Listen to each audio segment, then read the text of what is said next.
አድርጋችሁ እንደያዛችሁ አሁን የሩታ እናት እንግዲህ ለሁሉም ከጎኗ ለሆኑ ቤተሰቦች ምስጋናን እያቀረበች ያለውን ነገር ተናግራለች። አሁን ሩታ ወደ እሷ እንደሚሄዱ ማለት ነው። አሰላሙ አለይኩም ወራህመቱላሂ ወበረካቱ። ወዲና የተከበራችሁ ቻናል ቤተሰቦች እንዴት ናችሁ? ደህና ናችሁ ወይ? ያለው አልሐምዱሊላህ። ቻናል ያስቆናት እና ውድ ተመልካቾች እንዴን እስኪ ዛሬ ማነው ደስ ያለ እውነት ለመናገር ማለት ነው። እና ብዙዎቻችሁ ድራማው አለቀ፣ ብዙዎቻችሁ ደግሞ በቃ ደስ ያላችሁ በዚህ ሁኔታ ስላየናቸው አላችሁ። እኔም እውነት ለመናገር በጣም ነው ደስ ያለኝ። በመቀጠል ደግሞ ሄርሜላ እዚህ ውስጥ አለመኖሯ ያስደስታችሁ ሰዎች ካላችሁ ኮሜንት ላይ ያስቀምጡልኝ። እና እውነት ለመናገር በጣም ነው የሚያስደስተው። በቃ ሩታ በዚህ ልክ ስስቅ ሰው እስከሆናችሁ ድረስ የሰው ደስታ የሚያስደስተው ሰው ዛሬ ሩታ የሳቃችሁ ነገሮችን እንትን ብላ ማለት ነው። በጣም የሚያስደስተው እና ሁላችንም ብንሆን የሰው ደስታ ካስደሰተን ሁሌም ለሰዎች መልካም ነገር እናስብና አብርሽና ሩታ እንግዲህ በዚህ ልክ ተመልሰው ስላየኋቸው የእውነት ነው የምላችሁ ቃል የለኝም። በጣም ደስ ብሎኛል። በቃ በጣም እንደ ተመልካች በጣም ነው ያስደስተኝና መሆን አለበት ካሁን በኋላ ራሱ ያለፈውን ነገር ትተው መለየት ምናምን የሚለውን ነገር ትተው በቃ ህይወታቸውን ቢቀጥሉ ብዬ ነው የማስበውና ሁሉም ነገር ሲቀር ይቀራል አይደለም። ቢያንስ አንድ ጊዜ ጥሩ ሰዎችን አንዴ ካጣናቸው ድጋሚ እድል ላትገጥመን ትችላለች። ገብቷችኋል አይደል? እና እልፍ ቢሉ እልፍ ይገኛል የሚለው ነገር አንዳንድ ጊዜ ሁሉም እውነት ይሰራል ማለት አይደለም። ያ ማለት እናንተ ተገፍታችሁ ስትወጡ እንጂ እልፍ ቢሉ እልፍ ይገኛል አይነት ነገር የሚገጥመና ጠግባችሁ ወይም ደግሞ ሰውን አስከፍታችሁ ለምትወጡ አይነት ሰዎች እልፍ ብትሉ የባሰ ነው የሚገጥማችሁ። ምንድነው የሚባለው? ተሻለን ሰልጀ ትብስና መጣሁ የሚባል ነገር አለና ከዛ አንፃር ሰዎችን አስከፍታችሁ ሰዎችን በቃ የማይሆን ነገር ዝም ብላችሁ በልህ ተነሳስታችሁ የምትፈልጉትን ነገር ከማጣት ተቆጠቡ። አብርሽና ሩታ ፍቅር ከናንተ ጋር ነው፣ ታዋቂነት ከናንተ ጋር ነው። የሰው መውደድ ያላችሁ ብዙ ነገር አላችሁ።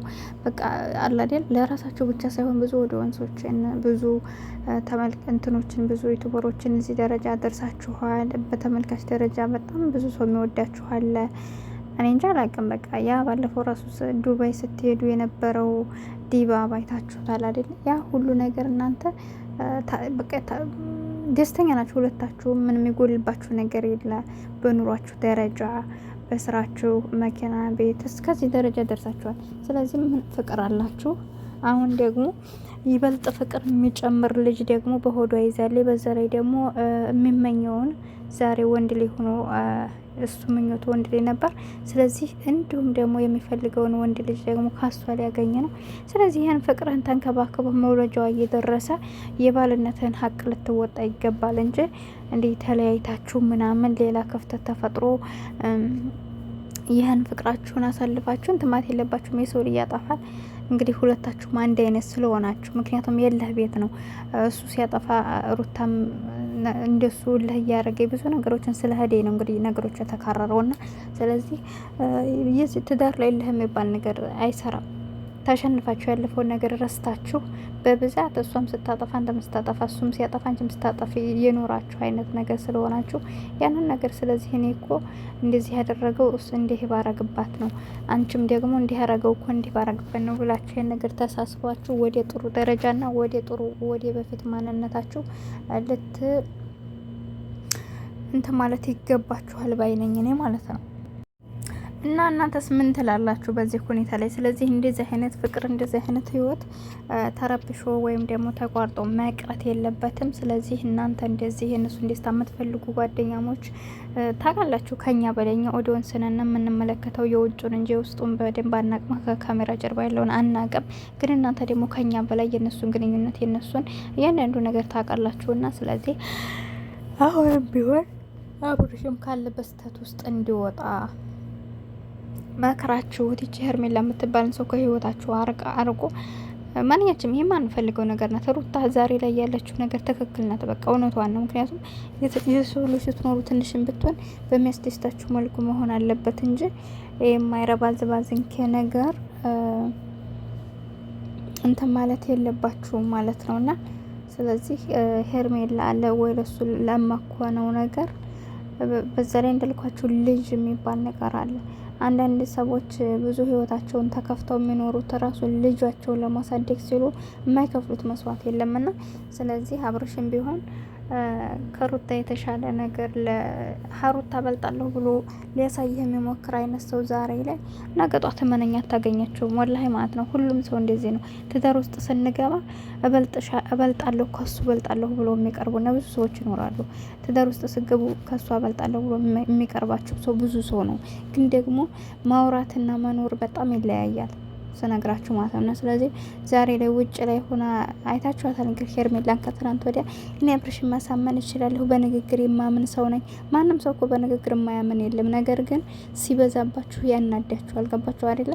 እናንተ እየተናገራችሁ የእናንተ የምትናገሩትን እየቀየሰ እናንተ ወደ ቀኝ ስትናገሩ እሱ ወደ ግራ የሚሆን አይነት ሰው ሲሆንበት እንጂ ማንም ሰው በንግግር የማያምን የለም። ሲቀጥል ደግሞ ህይወት ውስጥ ገብቶ ማውራትና ዝም ብሎ በዘፈቀደ ለአንድ ቀን ካፌ እየተገናኘ የሚበላው የሚጠጣው ነገር በተገዛ ያ አይደለም ሰዎች ሊያግባባ የሚችለው። እና ሄርሜላ አሁን አንቺ ህይወትን ኑረት ሳይሆን በንግግር ያሳመንሽው አብርሽን በሰው ትዳር ውስጥ ገብተሽ እኔ እበልጣለሁ ብለሽ የማታረጊው ነገር የለሽም።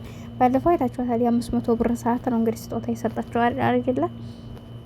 ስለዚህ ውጭ ላይ ሆነው ስንት ትዳርን አበላሽተው እኛ እንበልጣል እያሉ ይኸው ትዳራቸውን ከፈቱ በኋላ እነሱ አይዘልቁትም። ያንም እንግዲህ እኔ እበልጣለሁ ብሎ የቀረቡትን ሰው እንደነበሩና እንደ መጀመሪያው አላገኛ ሲል እያወለቀ ይጥላታል። ወይ ከድሮ ሚስቱ አልሆነ ወይ ከኋላይቷ አልሆነ። ያችም እንደገና የራሷን ሰው እሱን መጠቀሚያ ለጊዜው ትዳሩን አለያይተዋል። ለጊዜው የሚፈልገውን ነገር አብራ ስላሳለፈ ምንም ቦታ አይሰጣትም። ከዛ ደግሞ የተሻለዋን ሰው መርጣ ትኖራለች። ና ግን የሚበላሸው በዛ መሀል ማን ነው? እሱ ነው።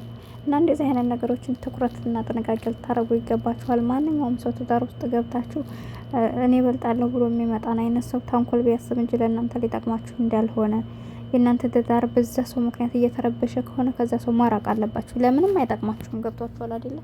የሆነ ሰው ከሆነ በራሱ ላይ እንዲሆን የማይፈልገውን ነገር እንግዲህ የብሩታ ወንድም ሰምታችሁታል፣ ነግሯታል። አንቺ አሁን ባልሽ ነገ ጧት ስታገቢ የሴት ጓደኛ እንዲኖረው ትፈልጊያለሽ ወይ? ማትፈልጊ ከሆነ ለምን በሷ ላይ ታደርጊያለሽ ነው ያላትና ማንኛችንም ብንሆን በራሳችን እንዲሆን የማንፈልገውን ሰው ላይ ማድረግ የለብንም።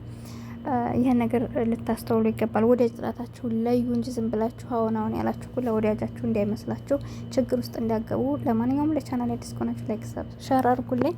ወዳችኋለሁ፣ አከብራችኋለሁ። አሰላሙ አለይኩም ወራህመቱላህ